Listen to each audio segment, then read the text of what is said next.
Birlikçi AKP! Kimimiz, onurumuz var! Hasbihal bizi! Lakin Mevlevi işbirlikçi AKP!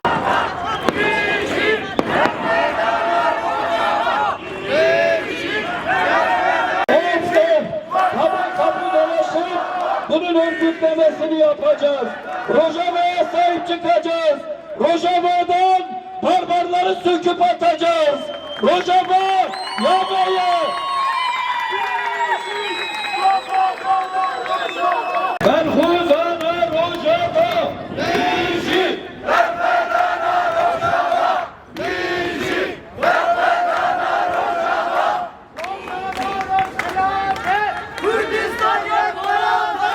Rojava, Rojava, Kürdistan yakaladı.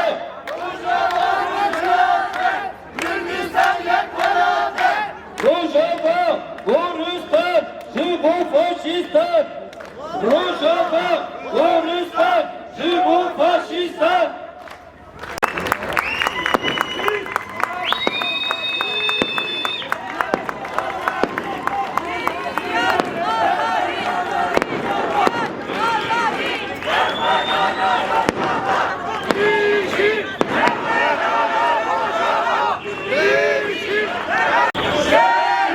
Namerim, şehit, namerim, şehit, namerim, şehit, namerim, Şehit namerin! Şehit namerin!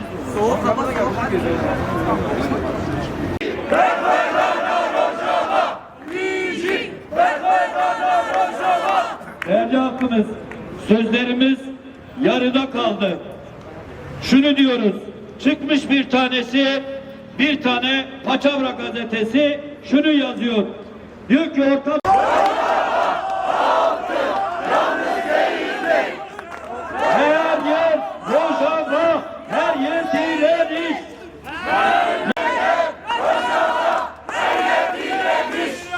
Arkadaşlar şimdi İstanbul İl Eş Başkanımız Sayın Bizim ulaştığı tüm dostlara ve aynı zamanda bu kuşatmanın dışında gökyüzünü aydınlatarak hem buraya hem de Rojava'da düşenlere, dövüşenlere selam gönderen tüm yoldaşlara bizlerden de bir selam olsun. Bakın, bizler hakikatin savaşçılarıyız.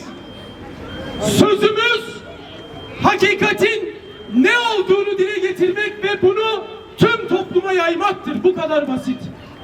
Onu işte buradaki bu kuşatmayla bir şekilde engelleyeceklerini düşünüyorlar. Bugün bu sokakları kapatanlar bu halkın onurunu, iradesini nasıl teslim alacak? Bu zamana kadar hiç teslim alınmış mı?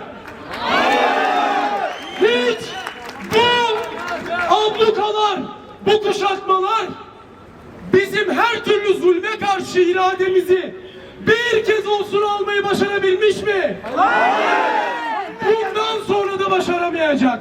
Sözümüzün, varlığımızın özeti budur. Bunu engelleyecek bir güç dünyada yoktur.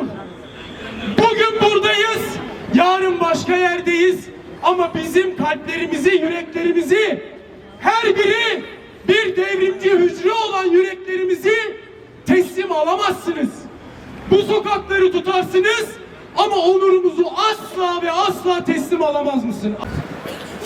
Yaşanan bu vahşet karşısında tüm insanlık susmuş, herkesin gözleri önünde en vahşi ve en onurucu, en onuru kırıcı saldırılar gerçekleşmiştir.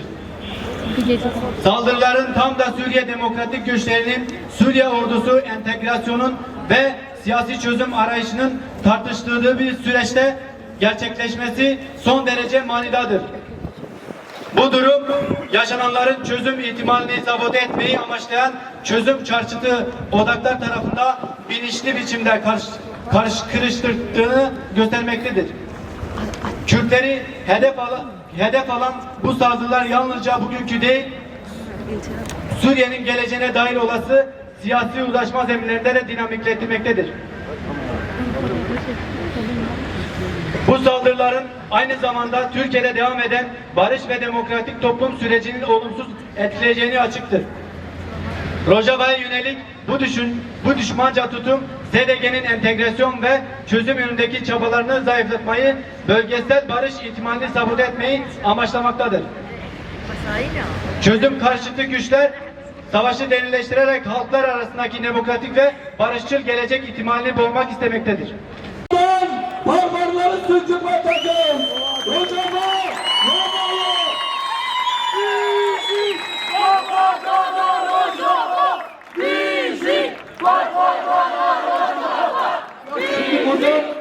Bugün ilçenin önümüze geçiyoruz arkadaşlar.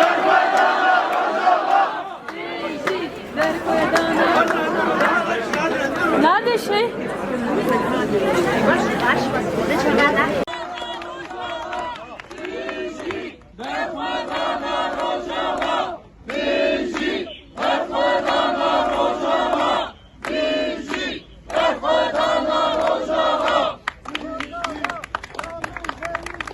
Değerli halkımız, biliyorsunuz 2011 yıllarında Orta Doğu'da bir Arap Baharı yaşandı. Orta Doğu'daki zulüm yapan bütün sistemlere karşı Orta Doğu'daki halklar baş kaldırdı. Zalimler devrildi ve yönetimler hak ettiği yöneticileri ve kendi yönetimlerini oluşturdular. Rojava'daki Kürt halkı da Orta Doğu'da özgürlüğünü savunan halklardan biriydi. Ama gelin görün ki bütün dünya Orta Doğu'da ayaklanan bütün halkları meşru görürken Kürt halkını terörize etti, Kürt halkını terörist gibi gördü. Kürt halkının Orta Doğu'da ve Rojava'da vermiş olduğu muazzam bir direnişle kendi yapılarını oluşturdular ve 15 yıldır da kendi kendilerine yönetiyorlar.